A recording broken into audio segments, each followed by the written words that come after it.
The discovery on February 25, 1957, a young man walking his dog in a wooded area of Fox Chase, a quiet neighborhood in the northeastern part of Philadelphia, made a gruesome discovery. The dog, a German Shepherd, led the man to a cardboard box that was partially hidden by brush and debris. Inside the box lay the lifeless body of a young boy, estimated to be between 3 and 7 years old. His body was naked except for a piece of plaid flannel blanket wrapped around him, and his hair was shorn short, possibly to disguise his identity. His face had been battered and his body showed signs of severe abuse. The boy's body had been placed in the box with eerie precision, suggesting that whoever left him there had intended for him to be found. No visible signs of a struggle indicated that the child had been abandoned after his death, and police quickly recognized that the case would be far from ordinary. The boy's haunting, lifeless face, disfigured by bruises and a battered skull, would become one of the most recognizable images of a mysterious death in American criminal history. At first, authorities believed that the boy may have been the victim of a crime committed by a stranger. However, the case soon proved to be far more complicated, as no one came forward to claim him, and there were no immediate leads. The discovery of the boy's body immediately prompted an intensive investigation. Police in Philadelphia began a citywide search for any missing children and started checking local hospitals for any possible leads. At the time, the city was experiencing a number of reported disappearances, but none seemed to match the description of the boy found in Fox Chase. Detectives began a campaign to gather clues, circulating sketches of the boy's face across newspapers, radio stations, and TV broadcasts in the hopes that someone would recognize him. The boy was estimated to be between 3 and 7 years old, and his physical appearance was described as having fair to medium complexion, brown eyes, and brown hair. His face was remarkably clean, suggesting he hadn't been left in the box long. An autopsy revealed that the child had died of blunt force trauma to the head, and it was suspected that the boy had been held captive and subjected to regular abuse prior to his death. The lack of identifying marks, such as scars, tattoos, or distinguishing birthmarks, made it difficult to link him to any family. Furthermore, there was no evidence that he had been involved in any known criminal activity or had any connections to the area. The absence of any obvious signs of sexual assault also left police wondering about the boy's life before his death. In the early days of the investigation, theories emerged about the boy's origins. One of the most persistent ideas was that he might have been a child taken from an orphanage or foster home, possibly a victim of neglect or abuse in a troubled household. But no such cases of missing children matched the boy's profile. Meanwhile, detectives dug deeper into the case, examining every lead and following each faint trail, but no breakthroughs came. As time went on, the case attracted the attention of the national media, becoming a widely publicized mystery. As journalists dug deeper into the life of the boy in the box, the community's interest grew. For years, the boy's face was featured on TV shows, in newspapers, and on posters throughout the country. Theories and speculation with no clear answers and few clues, speculation about the boy's identity spread. One theory was that he had been a victim of a troubled family dynamic, possibly a boy who had been kidnapped and murdered by parents or relatives. It was suggested that the boy might have been part of a failed adoption, where a child was abandoned after being rejected by a new family. Others suggested that the boy could have been a victim of a serial killer operating in the area. However, no concrete evidence surfaced to support these ideas.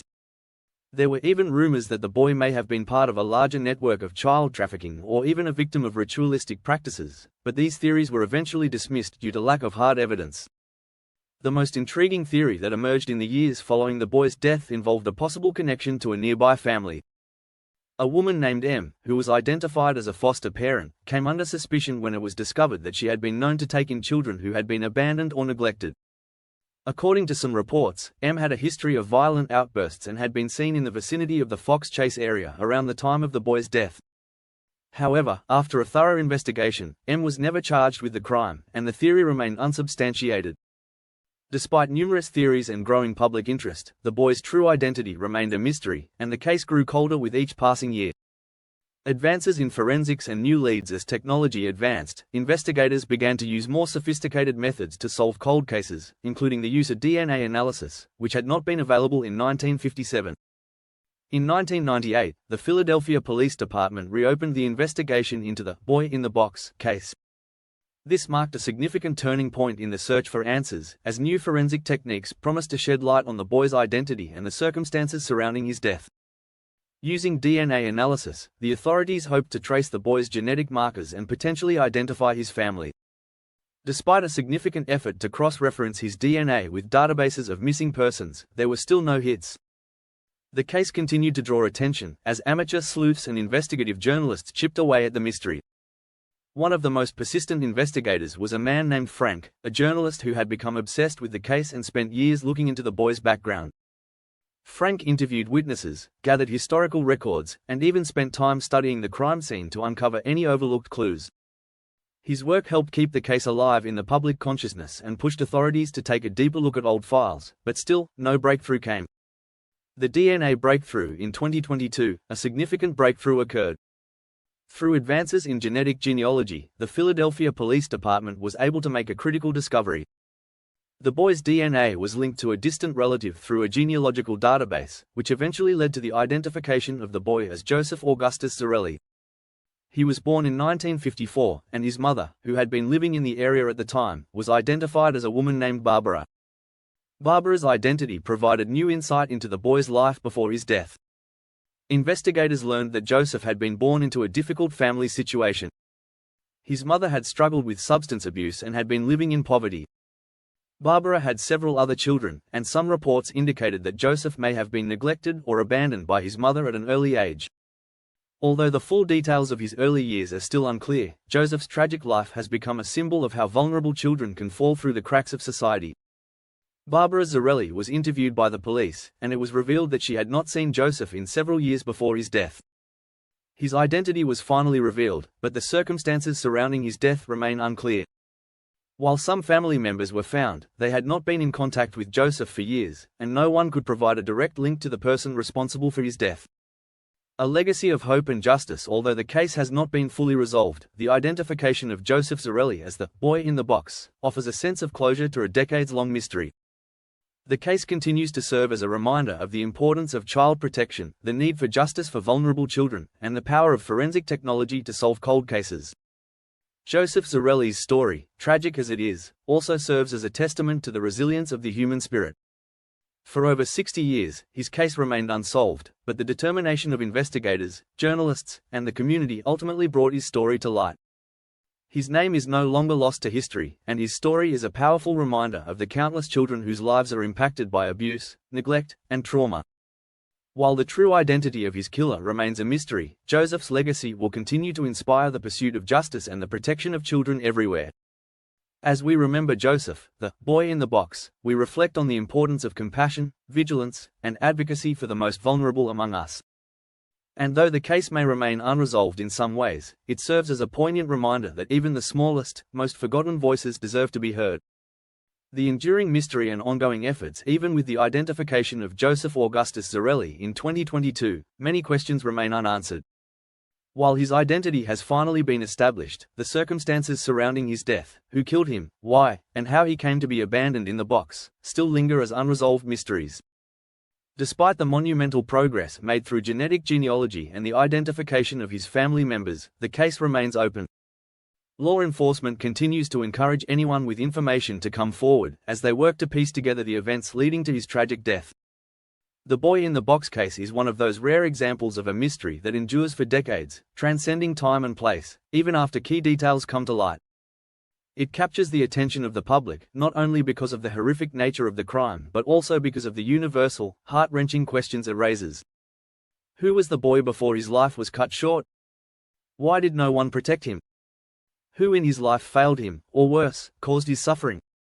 The fact that no one came forward with information for so long, or that the boy's identity remained a mystery for so many years, highlights the deep social issues that sometimes surround children in vulnerable situations. For years, no one seemed to know or care about this child's life. But after the case became one of the most talked about mysteries in the country, a broader awareness of child abuse and neglect was sparked, and the case became a symbol of those children who remain voiceless, trapped in environments of neglect and violence. The case of Joseph Zarelli also highlights the remarkable advances in technology that are increasingly being used in criminal investigations, particularly in solving cold cases.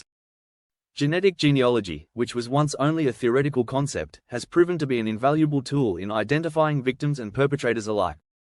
Thanks to this technology, cases that had once seemed hopeless, such as the murder of a young boy whose name and family history were unknown, are now being solved, sometimes decades after the crime was committed. The unsolved question, Who killed Joseph Zarelli? Despite significant progress in identifying Joseph and understanding some of the context of his life, the question that haunts the investigation remains: who killed him? As of now, the answer remains elusive. The police have consistently stated that they are following new leads and that all possibilities are being pursued, but no suspects have been identified, and no arrests have been made. Investigators are continuing to explore leads from both the genetic data and additional evidence that may be gathered from old files. One of the more perplexing aspects of the case is that while Joseph's identity has been determined, the potential motives behind his death remain unclear. Was his death a tragic result of an abusive home life?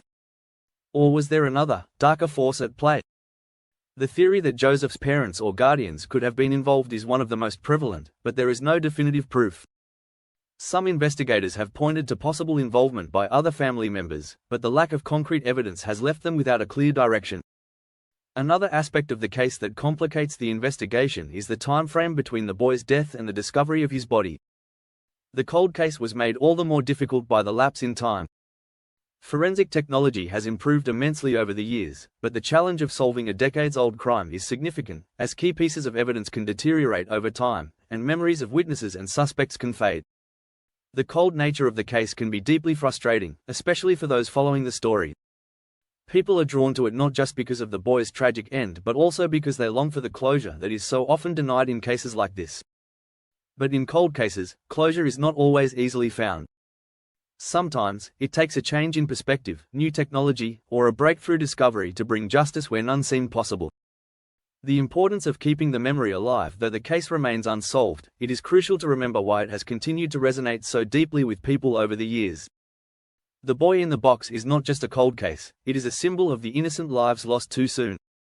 It is a reminder that children in vulnerable situations are sometimes invisible, overlooked by society, or ignored by those who should be caring for them. The widespread media attention that the case received over the decades, especially as new details were uncovered, served as a call to action for child protection advocates. It led to a larger conversation about the dangers of child abuse, neglect, and the many unseen children who suffer in silence. Joseph's death may have been a tragedy, but his case has become a part of a larger movement that is focused on giving every child a voice and ensuring that such cases are brought to light sooner. Throughout the years, many people, from police officers to volunteers to ordinary citizens, have worked tirelessly to keep the case alive. The faces of the detectives, the journalists, and the members of the community who refuse to let the case be forgotten have become part of the story itself. It is this dedication to justice that has ensured that Joseph's case has never been completely closed, and his story has lived on. His identity may have remained hidden for a long time, but the public's desire to uncover the truth never faltered. The psychological impact on the community. The case of the boy in the box not only affected investigators and those close to the case but had a profound impact on the local community as well. For those who lived in Fox Chase or Philadelphia during the 1950s, the boy's death felt like a personal tragedy. In a city that prided itself on its strong sense of community, this unspeakable act of cruelty shattered the collective sense of security and left a deep scar on the area. The discovery of his body created an undercurrent of fear, particularly for parents, who became wary of their children's safety. The boy in the box case also fostered a sense of shared responsibility. As the case progressed and the mystery deepened, people wanted answers not just for themselves but for the sake of the child who had been abandoned in the woods. Many became personally invested in the quest for justice, showing that even decades later, a child's death could spark an outpouring of collective grief, action, and determination.